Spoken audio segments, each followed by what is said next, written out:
O Poder Sem Limites, de Anthony Robbins, Parte 3. Liderança, o desafio da excelência. Capítulo 18. Avaliar hierarquias, o julgamento final do sucesso. Um músico deve fazer música, um artista deve pintar, um poeta deve escrever, se for para estar em paz consigo mesmo no fim. Abraham Maslow. Todo sistema complexo, seja uma ferramenta industrial, um computador ou um ser humano, tem de ser congruente. Suas partes têm de trabalhar juntas. Cada ação tem de apoiar uma outra ação, se é para trabalhar em nível mais alto. Se as partes de uma máquina tentam ir em direções diferentes ao mesmo tempo, a máquina sai de sincronia e pode acabar quebrando. É assim também com os seres humanos.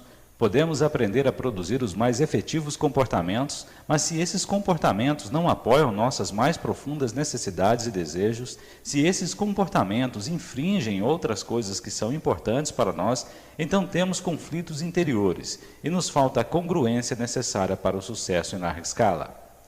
Se uma pessoa está conseguindo uma coisa, mas vagamente quer alguma outra, ela não será totalmente feliz e realizada. Ou se uma pessoa alcança uma meta, mas, a fim de fazê-lo, violou sua própria crença sobre o que é certo e errado, então resulta confusão. A fim de realmente mudarmos, avançarmos e prosperarmos, precisamos nos tornar muito conscientes das regras que temos para nós e para os outros, e de como realmente medimos ou julgamos o sucesso e o fracasso. Caso contrário, poderemos ter tudo e ainda não sentirmos nada. Esse é o poder do elemento final crítico chamado valor. O que são valores? São simplesmente suas próprias crenças pessoais e individuais sobre o que é mais importante para você. Seus valores são seus sistemas de crença sobre certo, errado, bom e mal. Maslow fala sobre artistas, mas a questão é universal. Nossos valores são as coisas que todos nós fundamentalmente precisamos para seguirmos em frente. Se não os temos, não nos sentiremos completos e realizados. Essa sensação de congruência ou totalidade e unidade vem da compreensão de que estamos satisfazendo nossos valores com nosso comportamento presente. Eles até determinam do que você deve se afastar. Eles governam todo o seu estilo de vida. Eles determinam como você reagirá a qualquer experiência na vida. Eles são muito parecidos com o sistema operacional de um computador. Você pode colocar qualquer programa que queira, mas se o computador vai aceitar o programa, ou se vai usá-lo ou não, só depende de como o sistema operacional foi programado pela fábrica. Valores são como o sistema operacional do julgamento no cérebro humano. O impacto de seus valores é sem fim. No que você veste e o que você dirige, para onde mora, com quem você se casa, se se casar, ou como educa seus filhos, nos motivos que o levaram a escolher o que faz para viver. Eles são a base que define nossas reações a qualquer situação dada na vida.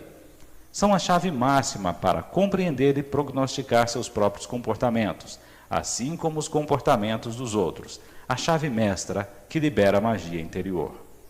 Mas de onde vêm eles? Esses poderosos ensinamentos sobre o certo e o errado, bom ou mal, o que fazer e o que não fazer.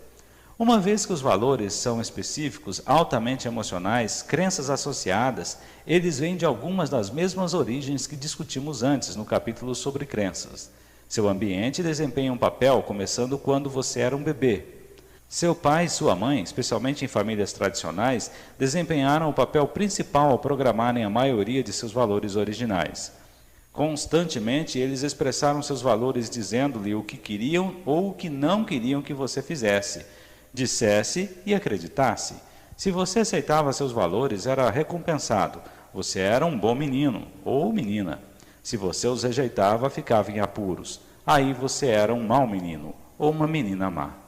Em algumas famílias, se você continuava a rejeitar os valores de seus pais, era punido por isso. De fato, a maioria de nossos valores tem sido programada através dessa técnica de recompensa e punição. Quando você ficou mais velho, os grupos de companheiros foram outra fonte de valores.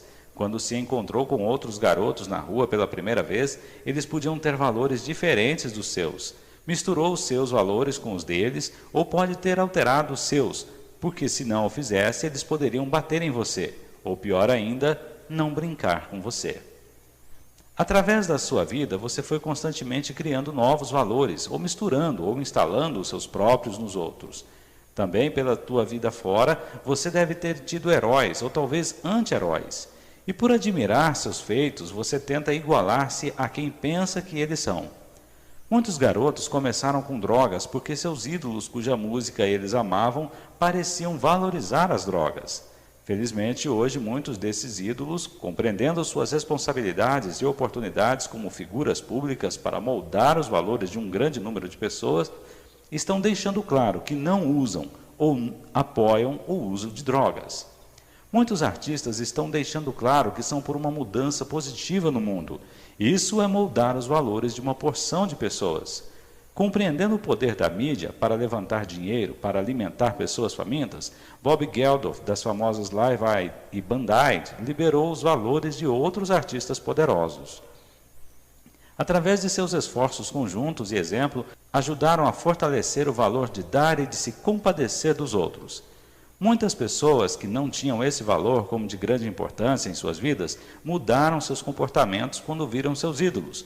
Bruce Springsteen, Michael Jackson, Kenny Rogers, Bob Dylan, Stevie Wonder, Diana Ross, Lionel Richie e outros, dizendo-lhes direta e diariamente, através de suas músicas e vídeos, que estão morrendo pessoas pelo mundo e que temos que fazer alguma coisa a respeito.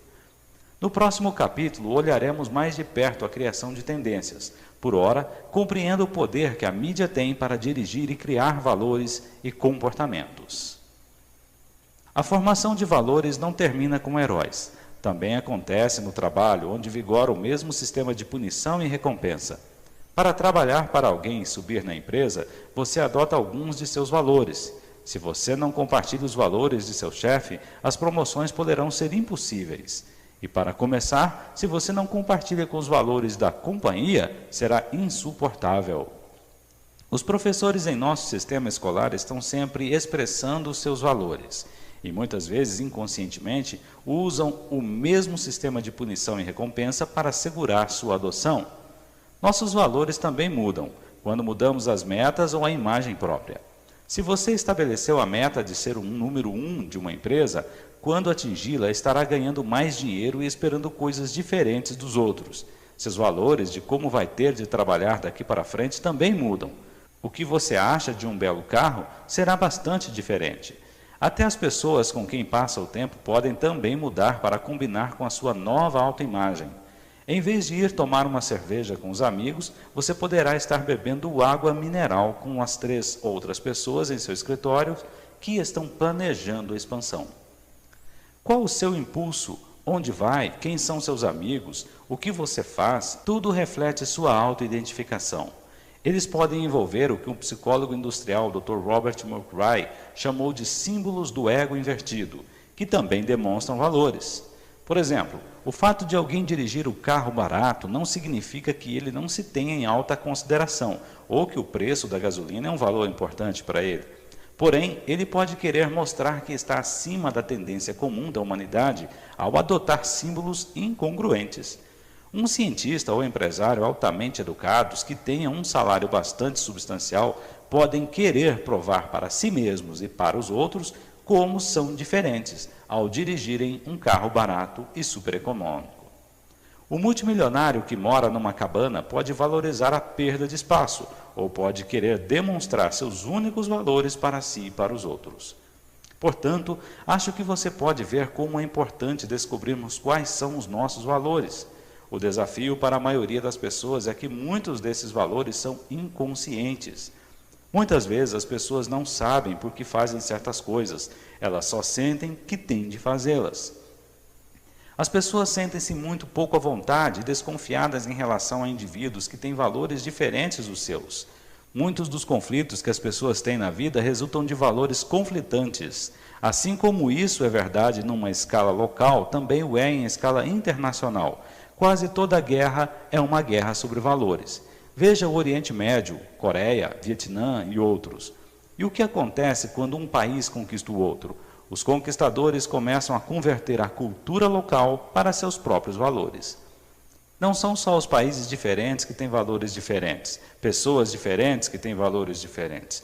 Cada indivíduo pensa que alguns valores são mais importantes do que os outros. Quase todos nós temos uma meta final, coisas que são para nós importantes acima de qualquer outra coisa. Para algumas pessoas isso é honestidade, para outras é amizade. Algumas pessoas podem mentir para proteger um amigo, mesmo que a honestidade seja importante para ela. Como podem elas fazer isso?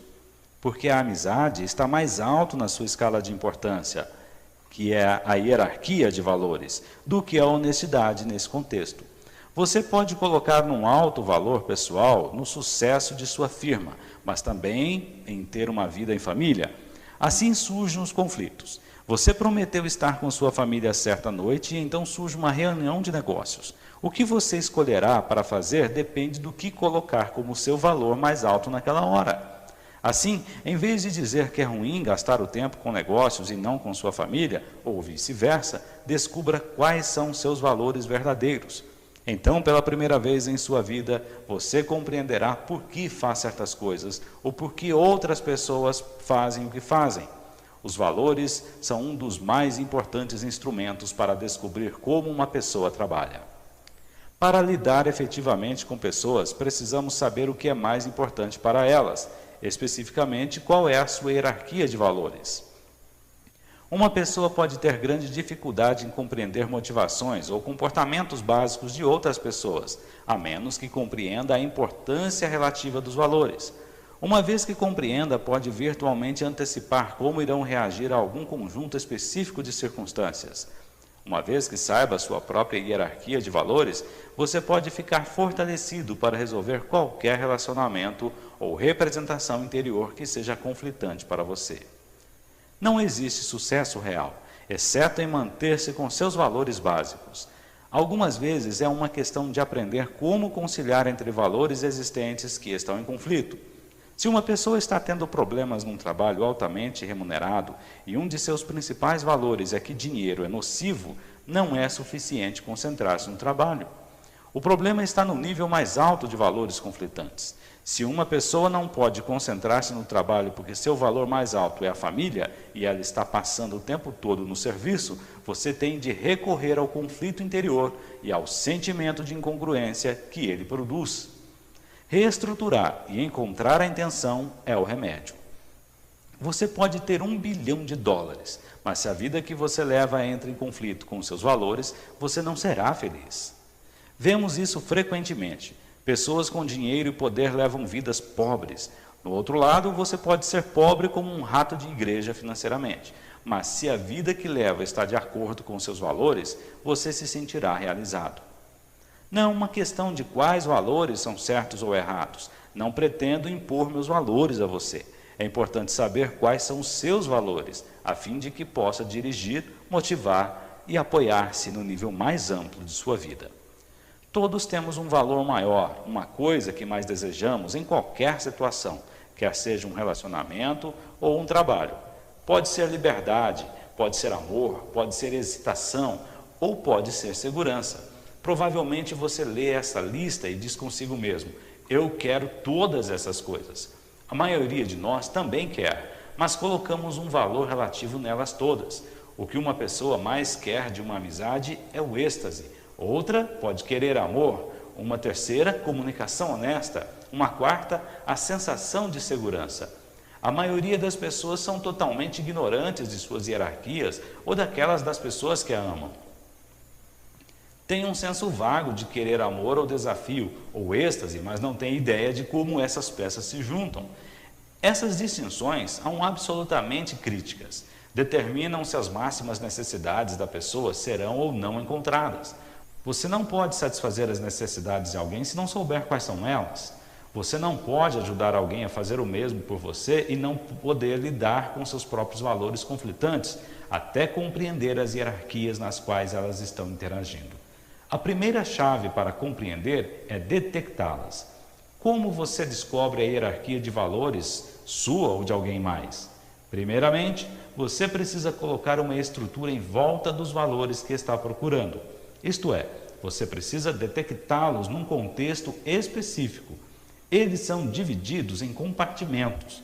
Muitas vezes temos valores diferentes para relacionamentos ou para a família. Você deve perguntar: o que é mais importante para você numa relação pessoal? A pessoa pode responder: os sentimentos de apoio. Então você pode perguntar: por que é importante o apoio? E ela pode responder: mostrar que alguém me ama. Então você pode perguntar: o que é tão importante quanto alguém amar você? E ela responde: isto cria sentimentos de alegria em mim. Continuando a perguntar mais e mais o que é importante, você começa a desenvolver uma lista de valores. Então, para ter uma compreensão clara da hierarquia de valores de alguém, tudo o que você precisa fazer é pegar esta lista de palavras e compará-las. Pergunte: o que é mais importante para você? Ser apoiada ou sentir alegria? Se a resposta é sentir alegria, então é óbvio que a alegria está mais alta na hierarquia de valores. A seguir, você pode perguntar: o que é mais importante para você, sentir alegria ou sentir-se amada? Se a resposta é sentir alegria, então desses três valores, a alegria é o número 1. Pergunte então: o que é mais importante para você, sentir-se amada ou sentir apoiada? A pessoa pode olhar zombeteiramente e responder: bem, ambas são importantes. Então você replica: sim, mas qual é mais importante? Que alguém a ame ou que alguém a apoie? Ela pode dizer: bem, é mais importante para mim que alguém me ame. Agora você sabe o segundo mais alto valor depois da alegria, seria o amor. E o terceiro seria o apoio. Você pode fazer isso com uma lista de qualquer tamanho para compreender o que é mais importante para uma pessoa e o peso relativo dos outros valores. A pessoa, nesse exemplo, pode sentir-se bastante forte quanto a um relacionamento, mesmo que não se sinta apoiada por ele. Outra pessoa, no entanto, pode colocar o apoio acima do amor, e você poderá se surpreender ao descobrir quantas pessoas o fazem. Essa pessoa não acreditará que alguém a ama a menos que a apoie, e não será suficiente sentir-se amada se não se sentir apoiada. As pessoas têm certos valores que, quando violados, fazem com que deixem um relacionamento. Por exemplo, se apoio for o número 1 na lista de valores de uma pessoa, mas ela não se sente apoiada, poderá terminar o relacionamento. Já alguém que classifica apoio como terceiro, quarto ou quinto e amor em primeiro, não deixará o relacionamento, não importa o que aconteça enquanto se sentir amada. Estou certo de que você pode apresentar várias coisas que lhe são importantes num relacionamento íntimo. Fiz uma lista de algumas coisas importantes. Veja a seguir: amor, êxtase, comunicação, respeito, alegria, crescimento, apoio, desafio, criatividade, beleza, atração, unidade espiritual, liberdade, honestidade. Esses não são em absoluto todos os valores importantes que existem. Para você talvez haja outros mais importantes do que os relacionados aqui. Se você tem algum outro, escreva nesta página sem hesitar. Faça isso agora.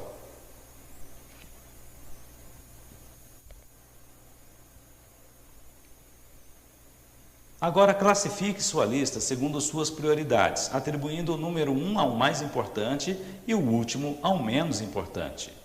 Se você achou difícil, se não formar uma hierarquia sistematicamente, arrumá-la pode tornar-se um tanto cansativo e confuso, conforme a lista aumenta. Assim, comparamos valores uns com os outros, para determinar quais são mais importantes do que outros. Comece com os dois primeiros da lista. O que é mais importante para você? Amor ou êxtase? Se a resposta for amor, ele é mais importante do que comunicação? Você precisa percorrer a lista toda e ver se alguma coisa é mais importante do que o valor com o qual começou. Se não, amor está no alto da hierarquia. Agora, vá para a palavra seguinte da lista. O que significa mais para você, êxtase ou comunicação? Se a resposta é êxtase, continue descendo a lista, comparando a palavra seguinte. Faça isto até a última palavra da lista.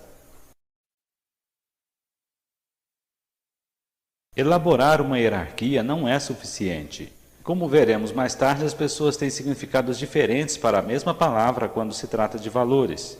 Agora que você se tornou consciente de sua hierarquia, aproveite para perguntar o que ela significa. Se o valor primário num relacionamento é amor, você pode se perguntar: o que faz sentir-se amado? Ou o que faz com que ame alguém? Ou como sabe quando não é amado? Você deve fazer isso com a maior precisão possível, pelo menos com os 4 primeiros itens de sua hierarquia. A palavra sozinha amor provavelmente significa dúzias de coisas para você, e vale a pena descobrir quais são elas. Não é um processo fácil, mas fazendo-o cuidadosamente, saberá sobre si mesmo e o que deseja de verdade e que evidência deve usar para saber se seus desejos estão sendo satisfeitos. É claro que você não pode ir pela vida afora fazendo estudos completos dos valores de todas as pessoas que conhecem. O quão preciso e específico que você quiser ser dependerá inteiramente de seu objetivo. Se for para ter um relacionamento que durará para sempre com sua esposa ou filho, você quererá saber tudo o que for possível sobre como funciona o cérebro dessas pessoas. Se você for um treinador tentando motivar um jogador ou um homem de negócios tentando avaliar um possível cliente, você ainda quereria conhecer os valores da pessoa, mas não com tanta profundidade. Você só está procurando vantagens grandes. Lembre-se, em qualquer relacionamento, seja intenso como entre pai e filho, ou casual, como 2 vendedores que compartilham o mesmo telefone. Você tem um contrato, quer tenha sido verbalizado ou não. Ambos esperam certas coisas um com o outro. Ambos julgam as ações e palavras do outro, pelo menos inconscientemente, por seus valores. Você pode muito bem ficar sabendo quais são esses valores e criar acordo, a fim de que saiba com antecedência como seus comportamentos afetarão a ambos e quais são suas verdadeiras necessidades. Você pode detectar esses valores dominantes em conversa casual. Uma técnica simples, mas valiosa, é ouvir com atenção as palavras que as pessoas usam. As pessoas tendem a usar com frequência palavras-chave que demonstram quais são seus valores no alto de suas hierarquias. 2 pessoas podem compartilhar juntas uma experiência de êxtase. Uma pode delirar com ela, dizendo como deixou sua criatividade ativa. A outra pode só ter ficado entusiasmada e poderá dizer como eram intensas as sensações compartilhadas. É provável que elas lhe deram pistas fortes sobre seus valores mais altos e sobre o que você deve entender se quiser motivá-las ou excitá-las. Detecções de valores são importantes tanto em negócios como na vida pessoal. Há um valor maior que todos procuram no trabalho. Fará uma pessoa entrar num serviço e, se não a satisfizer, ou se for violado esse valor, fará com que ela deixe o trabalho. Para algumas pessoas pode ser dinheiro. Se você as paga bem, você as manterá. Para muitos outros, todavia, é alguma coisa a mais. Pode ser criatividade, ou desafio, ou um senso de família. É crucial para o gerente saber o valor mais alto na hierarquia de valores de seus empregados. Para descobrir a primeira coisa, a pergunta é: o que faz com que você entre numa organização? Digamos que o empregado responda: um ambiente criativo. Você desenvolve uma lista sobre o que é importante perguntando: o que mais o faria entrar? Então você quereria saber, mesmo que todos os valores mais altos existam, o que o faria deixar o trabalho. Suponha que a resposta seja falta de confiança. Poderia continuar daí perguntando: mesmo que haja falta de confiança, o que faria você ficar no emprego? Algumas pessoas poderiam dizer que nunca ficariam numa organização com falta de confiança. Se dizem isso, esse é o maior valor para elas. A coisa que devem ter para permanecer no emprego. Alguém mais pode dizer que ficaria mesmo que não houvesse confiança, se houvesse chance de subir na organização. Continue perguntando e questionando até descobrir as coisas que a pessoa tem de ter para permanecer-se feliz, e então saberá com antecedência o que a faria sair. As palavras que as pessoas usam como superâncoras têm fortes associações emocionais. Para ser até mais efetivo, seja claro: como você saberia quando tem aquilo? E como você saberia quando não tem aquilo? Também é essencialmente importante notar o procedimento evidente de uma pessoa para determinar como seu conceito de confiança difere do dela. Ela pode acreditar que só há confiança se não for questionada em suas decisões. Ela pode acreditar que há falta de confiança se a responsabilidade de seu trabalho é mudada sem uma explicação clara para ela. É inestimável para um gerente compreender esses valores e ser capaz de saber com antecedência quando estiver lidando com pessoas em qualquer situação dada. Há alguns gerentes que acreditam estarem sendo bons motivadores se forem bons em seus próprios termos. Eles pensam: eu pago um bom salário a esse sujeito, logo espero isso e isso em troca. Bem, de uma certa forma isso é verdade, mas várias pessoas valorizam as coisas diferentemente. Para algumas, a coisa mais importante é trabalhar com pessoas de quem gostamos. Quando essas pessoas começam a sair, o emprego perde seu brilho. Alguns valorizam um senso de criatividade e excitação. Alguns valorizam outras coisas. Se você quiser gerenciar bem, precisa saber os valores supremos de um empregado e como satisfazê-los. Se você não os proporcionar, o perderá, ou pelo menos nunca o terá trabalhando no auge de seu desempenho e gostando de seu trabalho. Isso tudo exige muito tempo e sensibilidade. Claro que sim, mas se você valorizar as pessoas com quem trabalha, vale a pena, por você e por elas. Lembre-se de que os valores têm enorme poder emocional. Se você se afasta de seus valores e assume que está agindo certo no seu ponto de vista, provavelmente passará muito tempo sentindo-se amargo e traído. Se você puder resolver a diferença de valores, provavelmente terá associados, amigos e membros da família mais felizes. E você também será mais feliz. Não é essencial na vida ter os mesmos valores de outra pessoa, mas é essencial ser capaz de alinhar-se com outras pessoas para entender quais são seus valores e para apoiá-los e trabalhar com eles. Os valores são os instrumentos de motivação mais poderosos que temos. Se quiser mudar um mau hábito, a mudança pode ser feita muito rapidamente se você vincular o sucesso da manutenção dessa mudança a altos valores. Sei de uma mulher que colocou um valor extremamente alto no orgulho e no respeito. Assim, o que fez escrever um bilhete para 5 pessoas que ela mais respeitava no mundo, dizendo que nunca mais fumaria, que tinha mais respeito pelo seu próprio corpo e pelos dos outros, e não permitiria que isso acontecesse outra vez. Após ter enviado as cartas, deixou de fumar. Houve muitas ocasiões, quando, disse ela, teria dado qualquer coisa por um cigarro, mas seu orgulho nunca deixou voltar atrás. Era um valor mais importante do que a sensação de tirar baforadas de um cigarro. Hoje é ela uma saudável não fumante. Valores usados corretamente têm um grande poder para mudar nosso comportamento.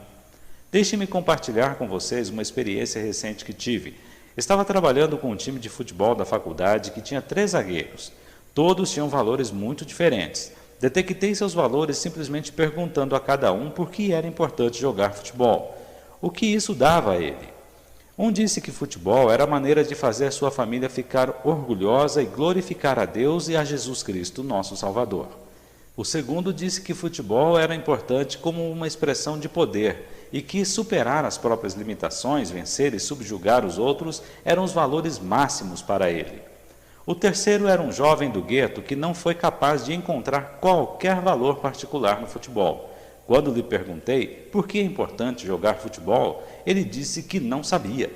Acontece que estava quase sempre se afastando das coisas, como pobreza e vida difícil, em casa, e não tinha uma noção clara do que o futebol significava para ele. Obviamente, você motivaria esses 3 de maneiras muito diferentes. Se tentasse motivar o primeiro, cujos valores eram fazer Jesus e sua família orgulhosos, enchendo-lhe a cabeça com a importância de agarrar seus oponentes e amassá-los na poeira, isso provavelmente causaria um grande conflito interno, porque ele vê no jogo um valor positivo e não violento ou negativo. Se você conversa com ardor sobre glorificar a Jesus e fazer sua família orgulhosa com o segundo, ele não ficaria motivado, porque não é essa a principal razão para ele estar jogando. Aconteceu que o terceiro zagueiro é que tinha mais talento, mas estava fazendo menos uso dele do que os outros 2. Os treinadores estavam tendo dificuldades em motivá-lo porque não tinha valores claros. Nada claro para o que dirigir-se ou afastar-se. Nesse caso, eles tinham de encontrar algum valor que ele tivesse em outro contexto, como orgulho, e transferi-lo para o contexto do futebol. Por fim, apesar de já ter se machucado antes do primeiro jogo, pelo menos tornou-se motivado para apoiar o time, e os treinadores tinham um meio de motivá-lo no futuro, quando seu corpo ficasse curado. Os valores trabalham de uma maneira que é tão complexa e delicada como tudo o que já falamos neste livro.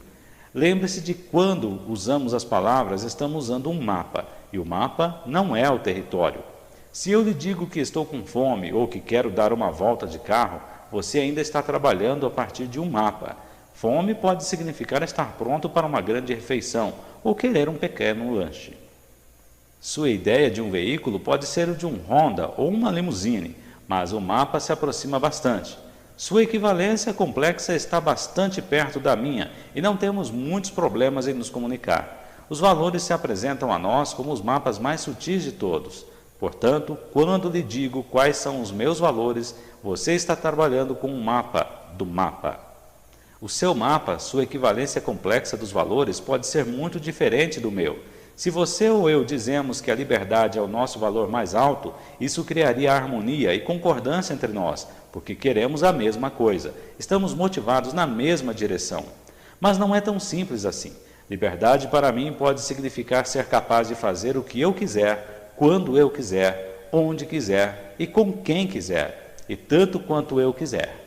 Liberdade para você pode significar ter alguém que tome conta de você o tempo todo, ficar livre de discussões vivendo num ambiente estruturado. Liberdade para outra pessoa ainda pode ser um planejamento político, a disciplina necessária para manter um determinado sistema político. Se um homem não descobriu algo por que morrer, ele não está preparado para viver. Martin Luther King Jr. Por terem os valores tanta prioridade, eles carregam uma incrível carga emocional. Não há maneira mais fácil de ligar pessoas do que alinhá-las através de seus valores mais altos. É por isso que uma força leal lutando pelo seu país quase sempre subjugará um grupo de mercenários. Não há maneira mais traumática de separar pessoas do que criar comportamentos que ponham seus valores mais altos em conflito. As coisas que valem mais para nós, seja um sentimento de patriotismo ou amor pela família, são todas reflexos dos nossos valores. Assim, construindo hierarquias exatas, você desenvolve alguma coisa que nunca teve antes, o mapa mais útil possível do que alguém precisa e do que será a reação dele. Vemos o poder explosivo e as delicadas nuances dos valores o tempo todo nos relacionamentos. Uma pessoa pode sentir-se traída por um romance que fracassou. Ela dizia que me amava, dizia ela. Que piada! Para uma pessoa, amor pode ser um compromisso que dure para sempre. Para outra, pode ser uma união breve, mas intensa. Essa pessoa pode ter sido grosseira ou pode ter sido uma pessoa com um complexo de equivalência diferente do que é o amor. Portanto, é absolutamente crucial que você construa um mapa que seja o mais correto possível, que você determine o que o mapa da outra pessoa é realmente. Você precisa saber não só as palavras que está usando, mas o que ela significa. A maneira de fazer isso é perguntar com toda a flexibilidade e persistência que você consiga para construir um complexo de equivalência exato do que seja a hierarquia de valores deles. Muitas vezes as ideias de valores variam tanto que as duas pessoas que professam valores comuns podem não ter nada em comum, e duas pessoas que professam valores diferentes podem descobrir que realmente querem a mesma coisa. Para uma pessoa, diversão pode significar usar drogas, ficar acordado todas as noites em festas e dançar até o dia raiar. Para outra, diversão pode significar subir montanhas ou descer corredeiras, qualquer coisa que seja nova, excitante ou desafiadora. A única coisa que seus valores têm em comum é a palavra que usam. Uma terceira pessoa pode dizer que seu valor mais importante é o desafio. Para ela também pode significar subir montanhas e descer corredeiras. Pergunte-lhe sobre diversão, e ela pode dispensá-la como frívola e sem importância, mas por desafio, ela pode querer significar exatamente a mesma coisa que a segunda pessoa faz para a diversão. Valores comuns formam a base para a harmonia máxima. Se duas pessoas têm valores que estão totalmente vinculados, seu relacionamento pode durar para sempre. Se seus valores são totalmente diferentes, há pouca chance de um relacionamento ser duradouro e harmonioso. Poucos relacionamentos podem ser classificados em qualquer dessas categorias extremas. Como resultado, você tem de fazer duas coisas. Primeiro, encontre os valores que têm em comum a fim de poder usá-los para ajudar a passar os outros que não são iguais. Não foi isso que Reagan e Gorbachev tentaram fazer em seus encontros de cúpula? Manter os valores que ambos os países têm em comum, que mantivessem seu relacionamento como sobrevivência. Segundo, procure apoiar e preencher os valores mais importantes da outra pessoa, o mais que puder. Isso é a base de um relacionamento poderoso, apoiado e duradouro, quer seja de negócios, pessoal ou de família. Os valores são o fator dominante que provocam congruência e fazem com que as pessoas fiquem motivadas ou não. Se você conhece os valores delas, você tem a chance final. Se não tem, você pode criar um comportamento poderoso que não dura ou não produz o seu final desejado. Se estiver em conflito com os valores da pessoa, ela agirá como um interruptor de circuito para dominá-los. Os valores são como uma corte suprema. Eles decidem quais comportamentos funcionam e quais não funcionam, quais produzem estados desejados e quais produzem incongruência. Assim como as pessoas têm ideias diferentes do que os valores significam, elas têm diferentes maneiras de determinar se seus valores estão sendo preenchidos. Em nível pessoal, o procedimento para detectar uma evidência é uma das coisas mais valiosas que você pode fazer para estabelecer metas para si. Aqui está um exercício que vale a pena. Pense em 5 valores que são importantes para você e imagine seu procedimento evidencial. O que tem de acontecer para que você saiba que seus valores estão sendo encontrados e preenchidos? Responda isso agora em uma folha de papel. Avalie se seu procedimento evidencial o ajuda ou afasta. Você pode controlar e mudar seus próprios procedimentos evidenciais. Os que apresentamos eram criações mentais, nada mais. Deveriam nos servir em vez de nos manter afastados. Os valores mudam. Algumas vezes mudam radicalmente, mas em geral mudam em nível inconsciente. Muitos de nós temos procedimentos evidenciais que são autodestrutivos ou ultrapassados. Quando você estava no colégio, deve ter precisado de inúmeros envolvimentos românticos para sentir-se atraente. Como adulto, deve ter querido desenvolver estratégias mais elegantes. Se você valoriza a atração pessoal, mas só se sente atraente se seu aspecto rivalizar com Charlie Cheggs ou Robert Redford, você pode estar se garantindo uma frustração. Todos nós conhecemos pessoas que estão fixas num objetivo, alguma coisa que simbolize algum valor máximo para elas, e agora, quando o alcançam, descobrem que não significava nada. Seus valores mudaram, mas o procedimento evidencial deve ter uma vida própria. Algumas vezes as pessoas têm um procedimento evidencial que não está ligado a nenhum valor. Elas sabem o que querem, mas não sabem por que querem. Portanto, quando conseguem, isso torna-se uma miragem, alguma coisa que a cultura lhes vendeu, mas que realmente não desejavam. A incongruência entre valores e comportamentos é um dos grandes temas na literatura e filmes, indo de Cidadão Kane ao Grande Gatsby. Você precisa desenvolver um sentido para ver o progresso de seus valores e como eles estão mudando, assim como precisa regularmente reavaliar seus objetivos e metas, que listou no capítulo 11. Você deve regularmente rever os valores que mais o motivam. Outra maneira de rever procedimentos evidenciais é anotar se são acessíveis a um nível que seja atingido dentro de um período de tempo razoável. Pegue 2 formandos do colegial começando a vida. Para um garoto, o sucesso pode significar uma família estável, um emprego que pague $40 mil por ano, uma casa de $100 mil e ser fisicamente apresentável. Para outro, pode significar uma grande família, uma renda de $240 mil por ano, uma casa de $2 milhões, o corpo de um triatleta, muitos amigos, um time profissional de futebol e um Rolls Royce com um motorista. Ter metas grandiosas é ótimo, se elas trabalham por você. Certamente eu criei grandes metas para mim e, como resultado de criar aquelas representações interiores, fui capaz de criar os comportamentos que as apoiaram. Mas assim como as metas e os valores mudam, os procedimentos evidenciais também mudam. As pessoas são mais felizes se também encontraram metas intermediárias para dirigirem seus esforços. Essas proporcionam o feedback de que está sendo bem-sucedido, de que pode realizar seus sonhos. Algumas pessoas podem ser totalmente motivadas pela meta de um corpo de triatleta, uma casa de $2 milhões, um time de futebol e um Rolls Royce. Outras podem primeiro ver sucesso em disputar honrosamente uma corrida de 10 quilômetros, ou mudar seus hábitos alimentares, ou ter uma linda casa de apenas $100 mil. Após criar esses objetivos, eles podem estabelecer outros novos. Ainda podem querer alcançar visões mais opulentas, mas podem conseguir mais satisfação realizando a meta antiga. Outro aspecto dos procedimentos evidenciais é a especificação.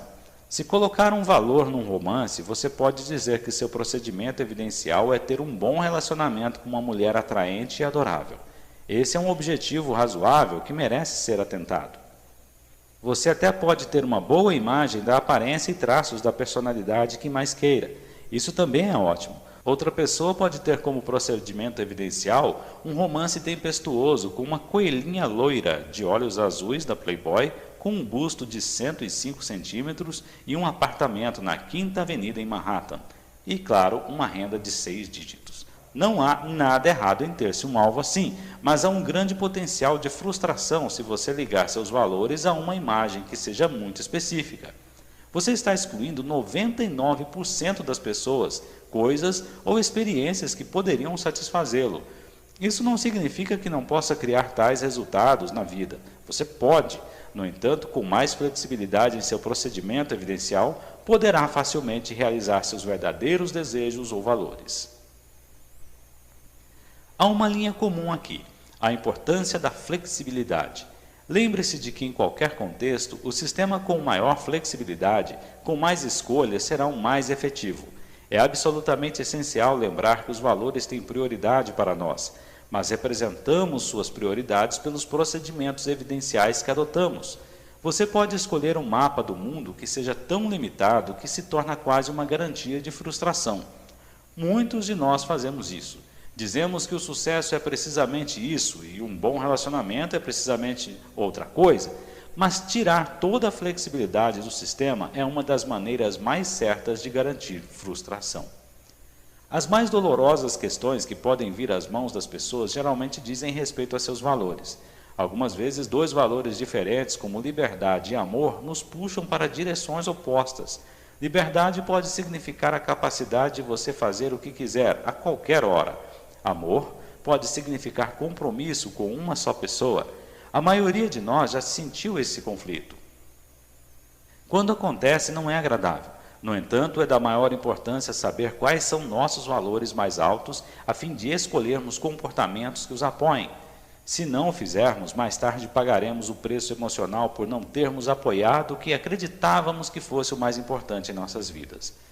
Os comportamentos ligados aos valores mais altos da hierarquia substituirão os comportamentos ligados aos valores classificados como mais baixos. Não há nada tão desanimador como ter valores fortes a puxarem você para direções opostas.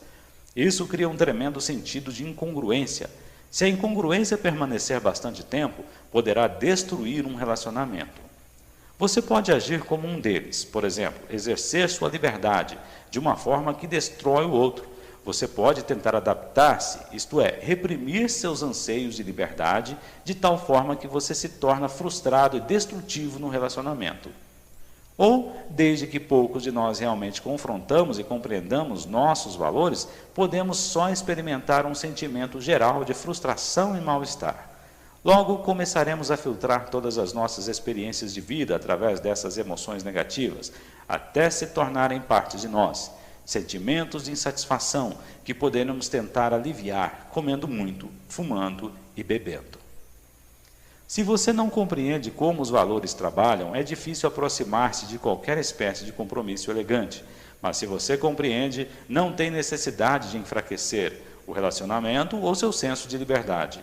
Você pode mudar o procedimento evidencial. Quando você era um rapaz do colegial ou uma garota do colegial, liberdade talvez significasse tentar imitar a vida sexual de Warren Buffett.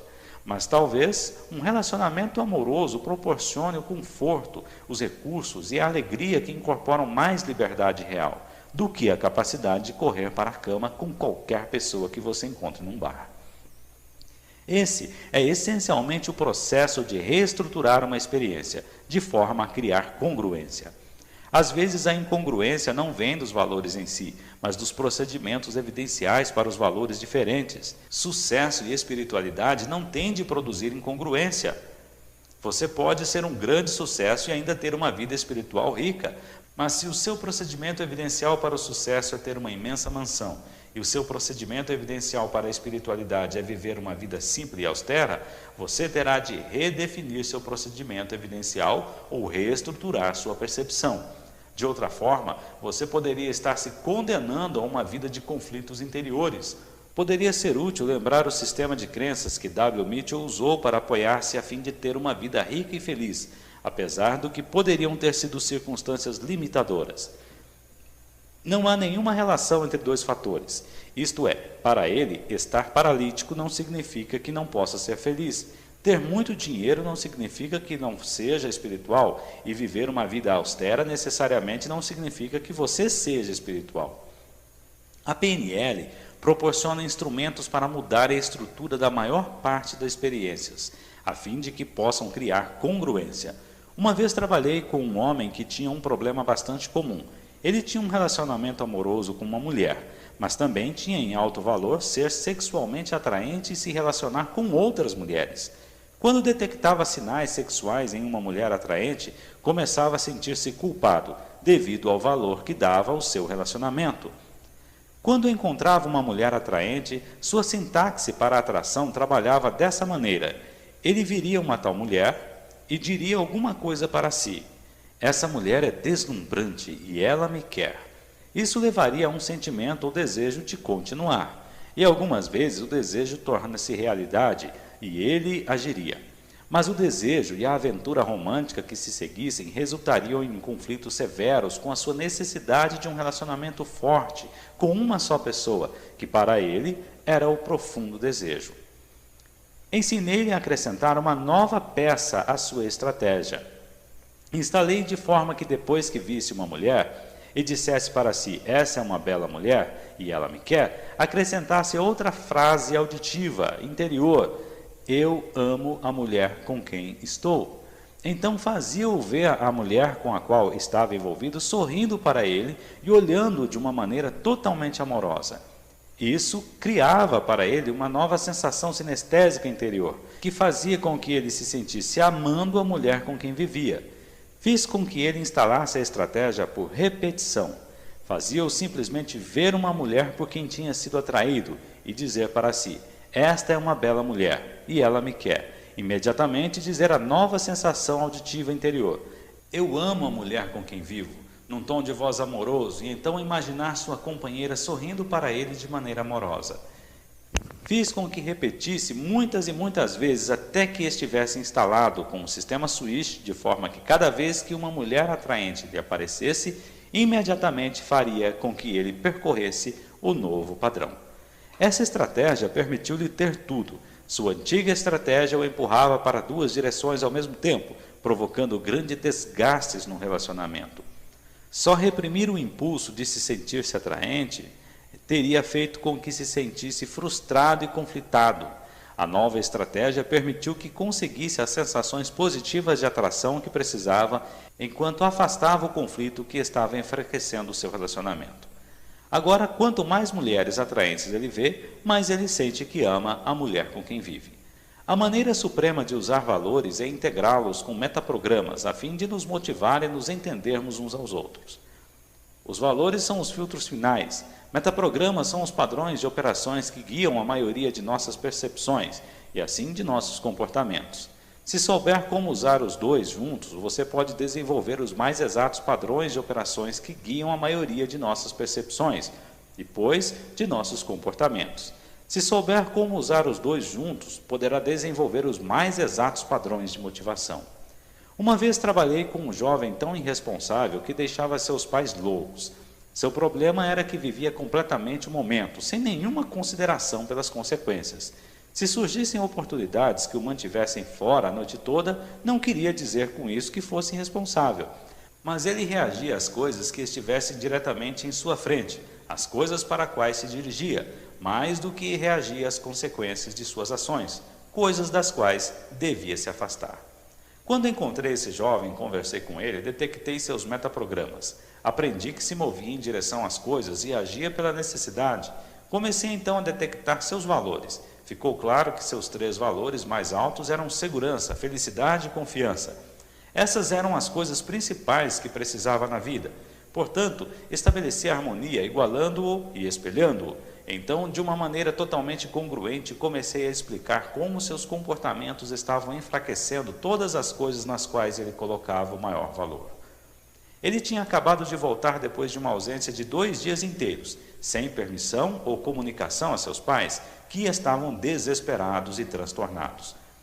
Disse-lhe que eles estavam perdendo toda a paciência e que seu comportamento iria abalar toda a segurança, felicidade e confiança que a família lhe proporcionava. Se ele continuasse a agir assim, iria viver num lugar sem segurança, sem felicidade e sem confiança. Poderia ser a cadeia, poderia ser um reformatório, mas se ele não fosse suficientemente responsável para viver em casa, seus pais teriam de mandá-lo para algum lugar. Assim, dele alguma coisa do que se afastar, alguma coisa que era a antítese de seus valores. A maioria das pessoas, mesmo que se mova normalmente para a frente, evitará perder um valor-chave. A seguir, dele a alternativa otimista, alguma coisa para a qual se dirigir.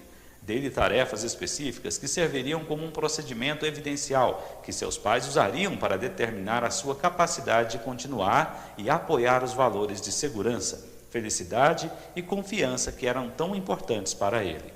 Ele teria de estar em casa todas as noites, às 10 horas, teria de arranjar um emprego em 7 dias, teria de fazer seus deveres domésticos todos os dias. Disse-lhe que reveríamos seus progressos dentro de 60 dias, e se ele mantivesse seus acordos, o nível de confiança de seus pais se elevaria, e assim também o apoio deles para a sua felicidade pessoal e segurança. Deixei bem claro que essas coisas eram necessidades para as quais ele devia se dirigir agora. Se quebrasse seu acordo uma vez, seria visto como uma experiência de aprendizado. Se quebrasse seu acordo 2 vezes, seria repreendido. Se quebrasse seu acordo uma 3ª vez, iria embora. O que fiz foi dar-lhe coisas para as quais se dirigir na hora, a fim de manter e aumentar o aproveitamento das coisas que valorizava. Antes, ele não tinha as coisas certas para as quais se dirigir, que apoiassem seu relacionamento com os pais. Também deixei claro que essas mudanças eram totalmente necessárias e lhe davam um procedimento evidencial muito específico para seguir. A última vez que ouvi falar dele, ainda estava se comportando como um rapaz modelo. Juntos, seus valores e metaprogramas lhe proporcionaram os instrumentos motivadores fundamentais. Dei-lhe uma maneira de criar para si a segurança, felicidade e confiança que precisava. Aquele que sabe muito sobre os outros pode ser instruído, mas aquele que se compreende é mais inteligente. Aquele que controla os outros pode ser forte, mas aquele que se domina é ainda mais poderoso. Lao Tse, Tao Te Ching.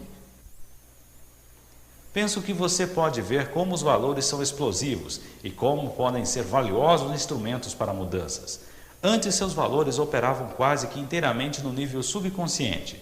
Agora você tem a capacidade tanto de entender como manipulá-los para uma mudança positiva. Houve um tempo em que não sabíamos o que era um átomo, portanto, éramos incapazes de usar seu terrível poder. Aprender sobre os valores tem o mesmo efeito sobre nós. Trazendo-os para a consciência, podemos produzir resultados que nunca poderíamos antes. Podemos brincar com botões que não sabíamos que existiam. Lembre-se, valores são sistemas de crenças que têm efeitos globais. Assim, fazendo mudanças em valores, seja eliminando conflitos ou acentuando o poder de valores fortalecedores, podemos realizar profundas mudanças em toda a nossa vida. Em vez de nos sentirmos desconfortáveis sobre conflitos de valores que pouco compreendíamos no passado, podemos compreender o que está acontecendo dentro de nós, ou entre nós e os outros, e começarmos a gerar novos resultados. Fazemos isso de diversas maneiras. Podemos reestruturar a experiência a fim de que seja mais efetiva.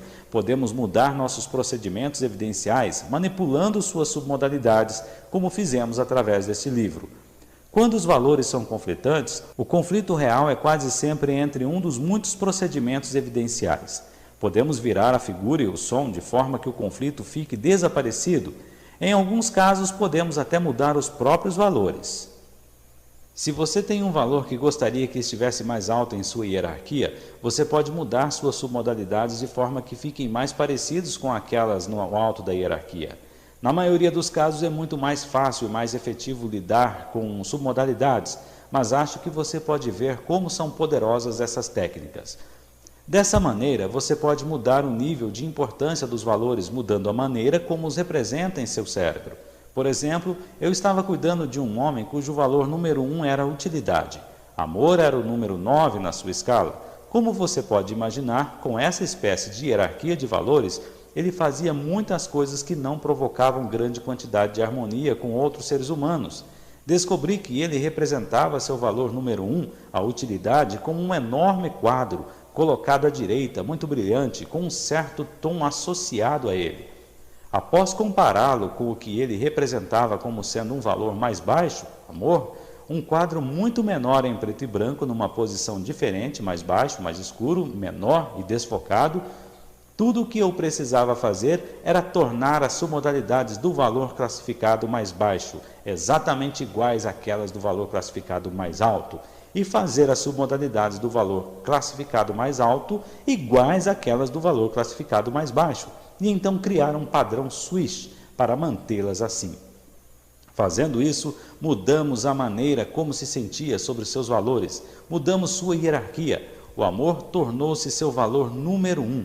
Isso alterou radicalmente a maneira como percebia o mundo, o que era mais importante para ele e assim as espécies de ações que criou sobre uma base consistente. Mudar a hierarquia de valores de alguém pode ter implicações imensas, que podem não aparecer imediatamente.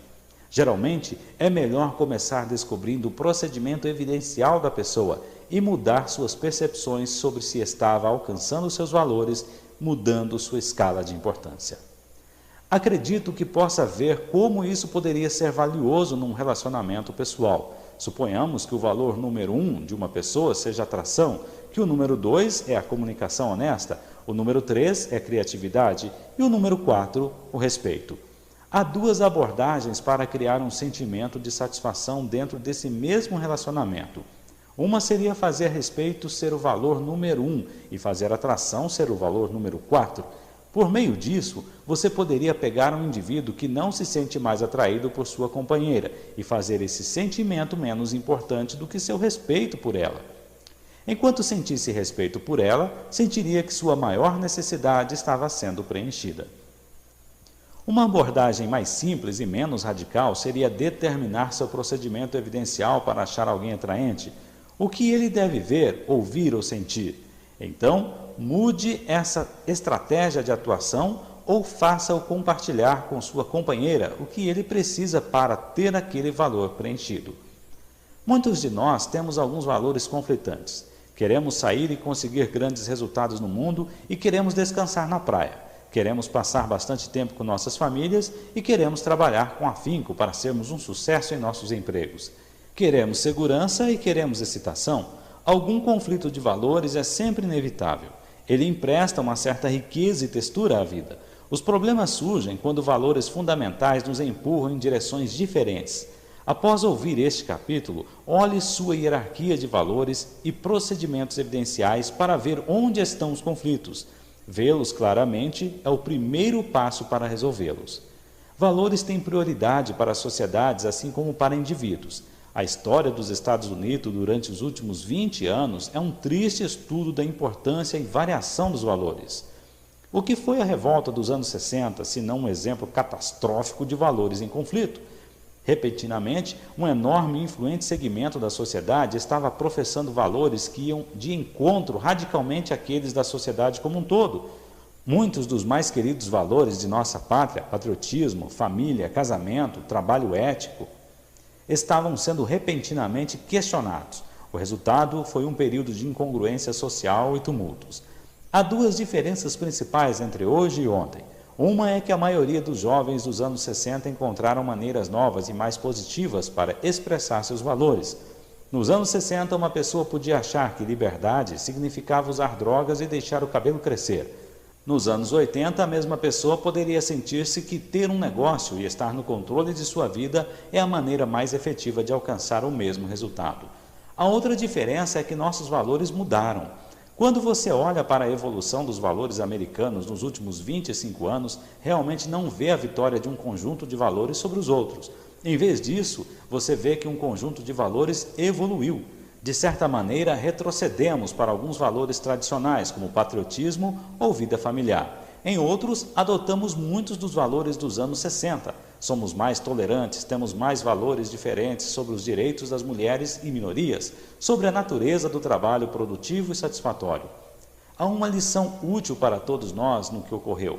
Os valores mudam e as pessoas também mudam. As únicas pessoas que não mudam são aquelas que não respiram. Portanto, o importante é estar consciente desse fluxo e mover-se com ele. Lembre-se do exemplo das pessoas que se fixam num objetivo, só para descobrir que ele não serve mais a seus valores. Muitas vezes nós encontramos nessa situação em diferentes ocasiões. O meio de contorná-las é reconhecer nossos valores atenta e ativamente e os procedimentos evidenciais que construímos para elas. Todos nós temos de viver com algum grau de incongruência. Isto é parte da ambiguidade do ser humano. Assim como as sociedades atravessaram períodos de alterações, como os anos 60, as pessoas também. Mas se sabemos o que está acontecendo, estamos mais bem capacitados para competir ou mudar o que pudermos. Se sentimos a incongruência e a compreendemos, frequentemente agiremos de maneira imprópria. Começaremos a fumar, beber ou qualquer outra coisa para fazer frente às frustrações que não entendemos. Assim, o primeiro passo para lidar com conflitos de valores é compreendê-los. A fórmula do sucesso supremo confirma os valores, assim como as outras coisas. Você precisa saber o que quer, seus valores primários e sua hierarquia de valores. Você precisa agir, você precisa desenvolver o sentido de perspicácia para saber o que está conseguindo. E você precisa desenvolver a flexibilidade para mudar. Se seus comportamentos atuais não combinam com seus valores, você precisa modificar seus comportamentos para resolver o conflito. Há um ponto final que vale a pena considerar. Lembre-se, todos nós estamos modelando o tempo todo. Nossas crianças, nossos empregados e nossos sócios nos negócios estão sempre nos modelando de diferentes maneiras. Se quisermos ser modelos efetivos, não há nada mais importante do que termos valores fortes e comportamentos congruentes.